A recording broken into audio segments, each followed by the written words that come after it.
So Bad It's Good is not just a descriptor of my college GPA, it's also my favorite genre of movies. My favorite movies are movies that take themselves way too seriously.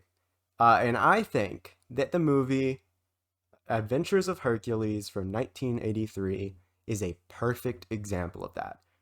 Despite me thinking that this movie is one of the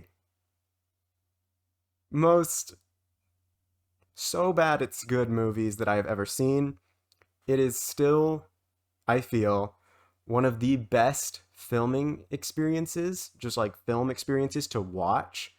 Um, I think there is. And that comes from a lot of reasons.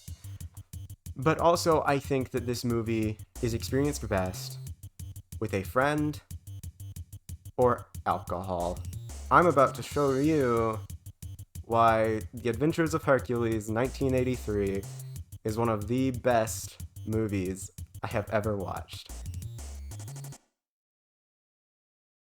Now, in this video, I'm going to be showing scenes from the movie pretty much at random, but and that's so that I don't spoil all of it, because I still want you, the awesome and lovely and cool and hot viewer, to go out and watch this movie, whether that be legally or not. It's also important to keep in mind when looking at some of the special effects. This movie came out in 1983, which is only 6 years after the first Star Wars movie came out.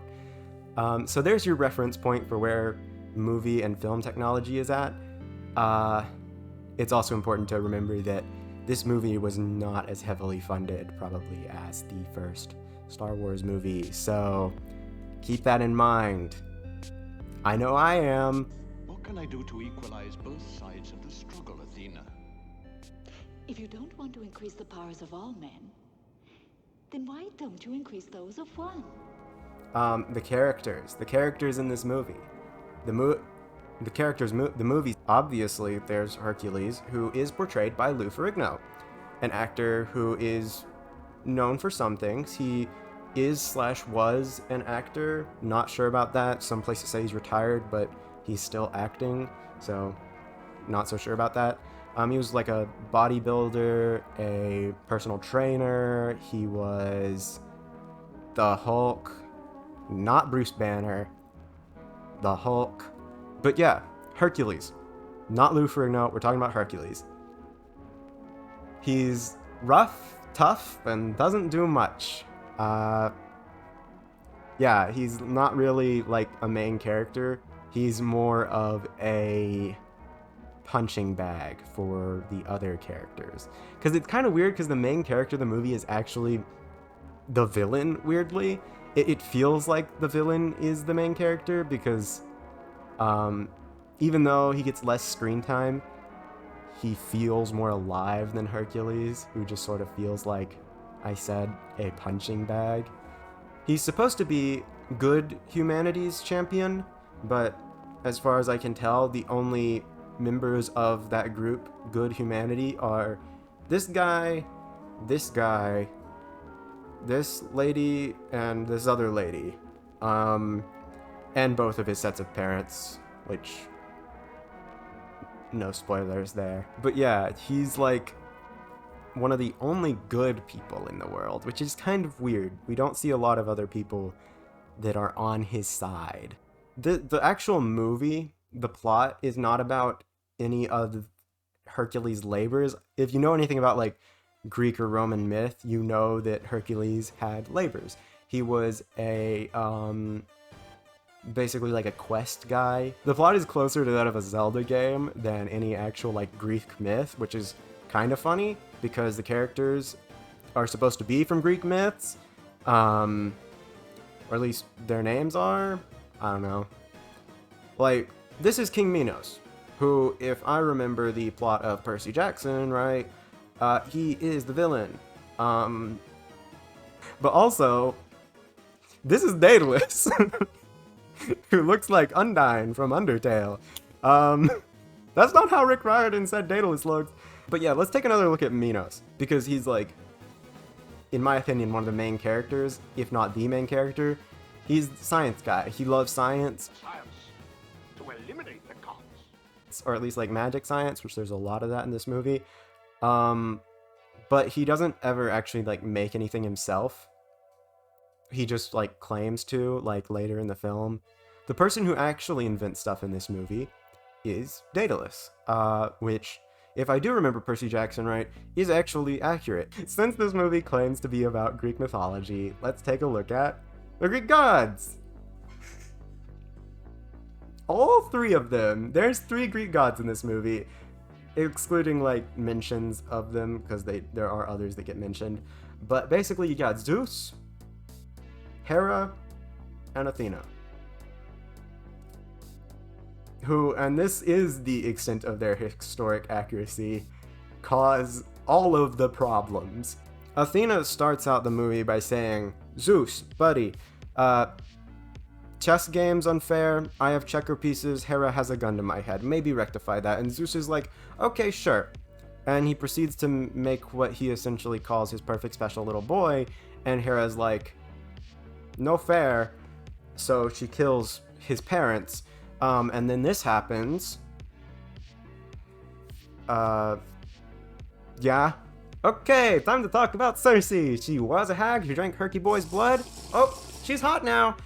She manipulates Hercules into helping her get her magical charm back. Once they get her charm back, though, she just turns to Hercules and she's like, can't actually help you there, bud. And then he's like, but what if you did? And then she's like, bet. And then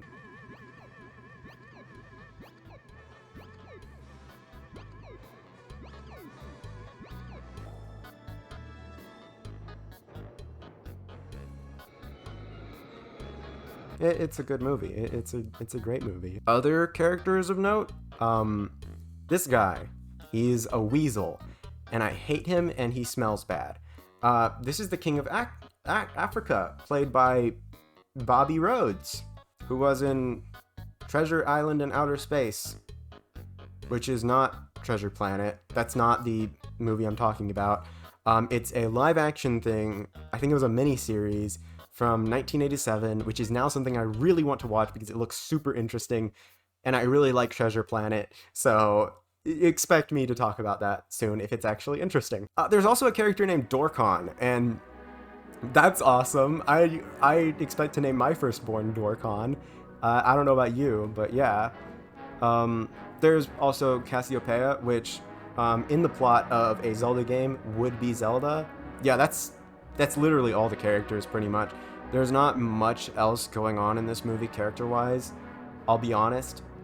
That's it. I thought there were more looking back on this movie, but there's literally like 6 or 7 of them that actually matter. And all of them are awesome because this movie is awesome, and you should also think that this movie is awesome and you should go watch it. Yeah. Part 2! He is programmed to destroy Hercules. And whoever gets in his way. Naturally. I'm not an actor. I don't want to be an actor. I'll never be an actor. That said, here's me judging other people's acting abilities. There's something about the way that the actors look in this movie, aside from like the obvious costume choices and choreography that probably weren't up to them. They act like wax statues. The only characters in this movie that show any kind of emotion at all are like King Minos, which is awesome. He just is awesome. But yeah, all the other actors look sort of like they are inebriated, which you probably should be if you're going to watch this movie. I mean, watch this scene. That's just talent. That I got goosebumps. I got goosies. There is so much more that could be said about this movie's acting, like all of the absolutely atrocious line deliveries, but I'm just gonna say, go watch it, LOL, and move on, because again, not an actor, I don't really feel comfortable like judging other people's acting abilities. Anyways, moving on, part 3, my favorite special effects.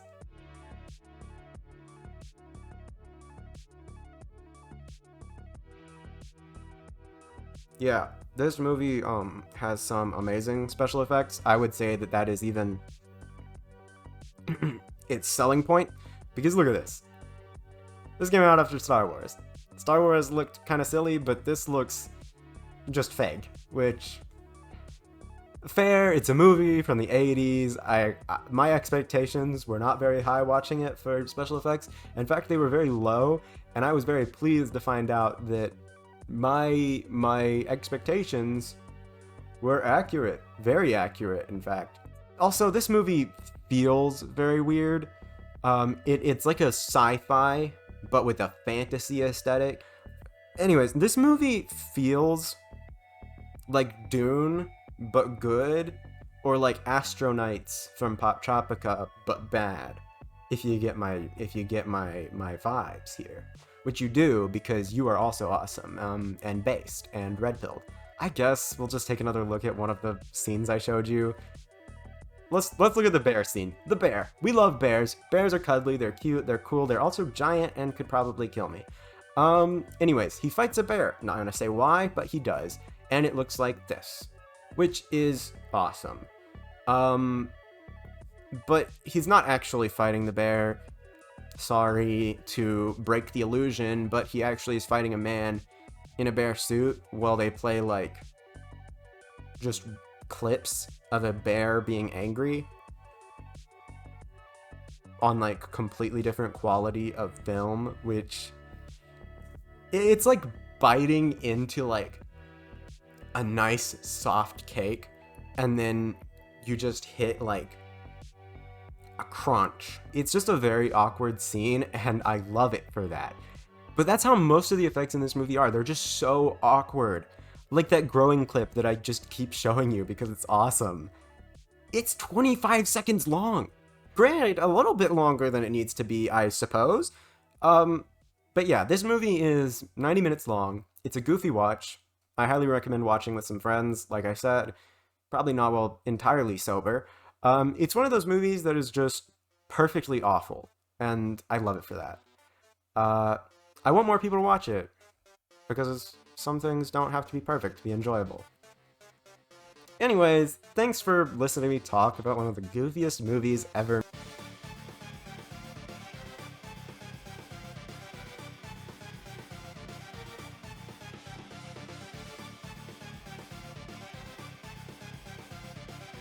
Oh, you thought I was done. No, there's a sequel. That's right, this movie got a sequel. It's about 80 minutes long, arguably even more goofy and out of pocket than the previous film. What was that? I don't even know what that was. Also, there's more gods, like Aphrodite, Poseidon, and Flora. Which hold up. I don't actually remember if that one's a Greek god or not. Let me...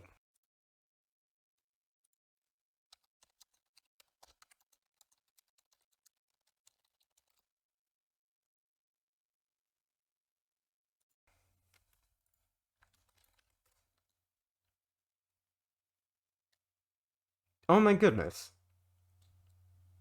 Flora is a Roman goddess. They put Flora in with the other Greek gods. That's... You know what? No. Movie's awesome. Go watch it. Hey, thanks for watching my video. I'm still working on other stuff. I'm just trying not to burn myself out on any one thing, which means I am not allowed to only do one thing for a whole week, which is typically how I operate. But yeah, I'm gonna go drink some water or something, you know, regular human activities. Also, if you want to see updates on what I'm working on, I post semi-regularly on Twitter and Instagram. Those links are in the description if you're interested. So is all like the music that I used in this video. Anyways, have a good one. Bye. Bye. See ya. Later. Goodbye. Bye.